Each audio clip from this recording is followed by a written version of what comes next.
Olá, seja muito bem-vindo aqui no canal. Hoje eu quero conversar com você sobre um tema muito delicado, mas extremamente importante: a fertilização in vitro, conhecida como FIV. Talvez você esteja assistindo esse vídeo porque sonha em ser mãe, já pensou em recorrer à FIV ou conhece alguém que está nesse processo. Eu quero te acolher antes de qualquer coisa.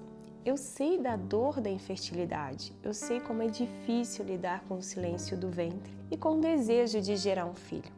Mas justamente por amar tanto a vida é que eu preciso falar com você sobre uma realidade que quase ninguém comenta abertamente.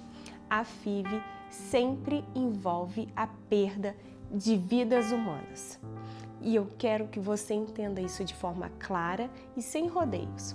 O meu objetivo aqui não é julgar, e sim te dar informações que podem mudar a forma como você enxerga esse procedimento. Então, vamos começar pelo básico. Como funciona a FIV? Primeiro, a mulher é estimulada com medicamentos hormonais para produzir vários óvulos de uma só vez. Esses óvulos são coletados em um procedimento e em laboratório eles são fertilizados com o esperma do marido. Nem todos os óvulos que são retirados são maduros. Nem todos conseguem ser fertilizados. Nem todos os embriões que se formam continuam a se desenvolver. E mesmo entre aqueles que chegam ao estágio chamado de blastocisto, que é por volta do 5º ou 6º dia de desenvolvimento, muitos acabam morrendo antes mesmo de serem transferidos para o útero da mãe. Ou seja, desde o início do processo há perdas de embriões. E cada embrião não é apenas uma célula em teste, é uma vida humana em seu estágio inicial. E eu preciso que você guarde isso no seu coração. Não existe FIV sem a morte ou descarte de embriões. Isso não é opinião, é um fato biológico e técnico reconhecido até mesmo pela própria comunidade científica. Agora que você já entendeu, de forma geral, como funciona o processo da FIV, eu quero te mostrar o que os cientistas chamam de funil da FIV. Esse funil nada mais é do que a representação em números daquilo que eu acabei de explicar. A cada etapa, vários embriões vão ficando pelo caminho. Vamos a um exemplo prático. Imagine que um ciclo de FIV sejam coletados mais ou menos 10 óvulos de uma mulher. Desses 10, em média, 8 estarão maduros. Quando eles são fertilizados, apenas 6 ou 7 se desenvolvem como embriões. Depois de alguns dias, desses embriões iniciais, talvez apenas 4 ou 5 cheguem ao 3º dia de vida. E quando avançamos mais um pouco, até o estágio de blastocisto, com 5 a 6 dias de desenvolvimento, o número cai ainda mais. Apenas 2 ou 3 continuam vivos. Percebe o que isso significa? 8 ou 9 ou até mais vidas humanas deixaram de existir antes mesmo de chegar ao útero da mãe. E isso não é uma opinião minha. Isto está descrito em artigos científicos recentes. Ou seja, mesmo em condições de laboratório, com toda a tecnologia disponível, há sempre uma grande perda de embriões entre a fertilização e o estágio viável para a transferência. E ainda tem mais. Em muitos casos, é feita a chamada triagem genética, ou PGTA, que serve para descartar embriões considerados imperfeitos. Isso significa que mesmo aqueles que chegam ao estágio de blastocisto podem ser descartados por não se encaixarem no padrão de perfeição desejado pela clínica ou pelo casal. Mesmo quando o casal pede para que todos os embriões sejam transferidos, isso não impede que vários morram no caminho, antes mesmo da transferência ou durante o congelamento. Agora, talvez você esteja pensando, mas Suzana, a natureza também não descarta embriões? Não existem perdas naturais logo no início da gravidez? Sim, é verdade. Alguns estudos estimam que por volta de 15% das concepções naturais podem não chegar até a implantação. Mas aqui existe uma diferença crucial e eu quero que você entenda isso.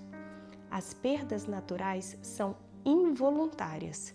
Elas acontecem porque o corpo humano, em sua limitação, nem sempre consegue sustentar todas as gestações. É algo que foge do controle da mulher e do homem. Já na FIV, as perdas não são naturais. Elas acontecem por decisões humanas. São escolhas conscientes feitas durante cada etapa do processo. E essa diferença muda tudo do ponto de vista ético. Eu mesmo já respondi exatamente essa objeção. Mas se a natureza também perde embriões, a FIV só está imitando aquilo que já acontece naturalmente. E eu precisei responder: isso é falso. Primeiro porque os números não batem. As perdas naturais são muito menores, girando em torno de 15% na média, enquanto na FIV a mortalidade embrionária é enorme em larga escala, documentada em dados de laboratório. Segundo, porque as perdas naturais não têm intenção. Já na FIV, o processo em si cria embriões que inevitavelmente serão descartados ou destruídos. Isso não é mimetizar a natureza, isso é intervir de forma artificial, assumindo que algumas vidas são descartáveis em nome do desejo de ter um filho. E aqui eu preciso abrir o meu coração com você. O desejo de ser pai ou mãe é legítimo, é belo, é um presente de Deus. Mas esse desejo não pode, em hipótese alguma, se sobrepor ao direito à vida de outros filhos, que acabam sendo sacrificados no processo da FIV. É por isso que nós precisamos encarar essa discussão.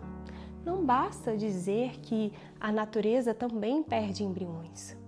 A pergunta central é: quem está tomando a decisão? Na natureza, a perda é involuntária. Na FIV, a perda é programada, previsível e inevitável. Agora eu quero responder algumas objeções muito comuns que geralmente aparecem quando falamos sobre a FIV. A primeira delas é: mas Suzana, a FIV está muito avançada hoje em dia. As técnicas modernas diminuem as perdas. É verdade que os procedimentos se aperfeiçoaram. Hoje existe, por exemplo, a técnica de transferência de embrião único, que busca reduzir o risco de gravidez múltipla e até minimizar algumas perdas. Mas a pergunta é: isso elimina as mortes? A resposta é não, porque antes de chegar a esse único embrião escolhido para a transferência, vários outros já ficaram pelo caminho. O funil da FIV continua existindo e ele continua eliminando vidas humanas em larga escala. Outra objeção comum é: mas se transferirmos todos os embriões, não estaremos respeitando a vida deles? Infelizmente, também não é assim que funciona. Mesmo quando um casal pede para transferir todos os embriões, não há como impedir que alguns morram antes, durante o cultivo, na tentativa de implantação ou até mesmo no congelamento. Ou seja, por mais boa intenção que exista, ainda assim há perdas inevitáveis. E tem ainda outra argumentação muito recorrente. Sem a FIV, muitos casais nunca conseguiriam ter filhos. Então não seria melhor aceitar esse caminho, já que o fim é tão importante? Eu quero que você reflita junto comigo. Será que o desejo de ser pai ou mãe, que é legítimo, que é bonito, profundo, pode se sobrepor ao direito à vida dos filhos que são descartados? A nossa ética não pode ser guiada apenas pelo desejo, mas pela verdade sobre a dignidade da vida. E eu sei que esse é um ponto sensível, porque ninguém entra a uma clínica de reprodução assistida pensando em matar seres humanos. As pessoas entram porque querem gerar vida, mas o que quase ninguém fala é que esse processo gera vida ao mesmo tempo em que mata muitas outras. E é justamente isso que precisamos trazer para a consciência. Quando falamos de FIV, não estamos lidando apenas com técnicas médicas. Estamos lidando com pessoas em seu início de existência, com filhos que merecem respeito, dignidade desde a concepção. Chegando ao final dessa nossa conversa, eu quero deixar algo muito claro no seu coração. Se cada embrião já é uma vida humana desde a concepção, então não podemos simplesmente ignorar ou relativizar essas perdas. Mas eu também não quero terminar esse vídeo apenas mostrando o problema. Eu quero te apontar alternativas. Uma delas é a adoção. Eu sei que não é o caminho mais fácil. Eu sei que envolve burocracia, paciência e até enfrentar preconceitos. Mas é um caminho profundamente ético e belo, porque oferece um lar para crianças que já existem e precisam de amor. Outra alternativa é olhar para a infertilidade não apenas como um peso, mas como uma oportunidade de abrir espaço para outras formas de fecundidade na vida cristã. Ser mãe ou pai não se limita apenas a gerar biologicamente. Existe uma fecundidade espiritual. Existe a possibilidade de abençoar vidas de tantas formas. Eu sei que essa mensagem pode ter doído em você, mas se doeu, é porque você valoriza a vida. E isso já mostra que o seu coração está no lugar certo. O meu convite é que você reflita, ore, busque sabedoria e não se deixe enganar por uma indústria que lucra em cima da dor da infertilidade, enquanto esconde a realidade das perdas de embriões. E se você quiser se aprofundar mais nesse tema, entender a fundo os bastidores da indústria da contracepção, eu quero te convidar a ler o meu livro Fertilidade sob Ataque. Nele eu mostro com detalhes como a vida e a fertilidade humana têm sido manipuladas por interesses que nem sempre respeitam a dignidade da pessoa.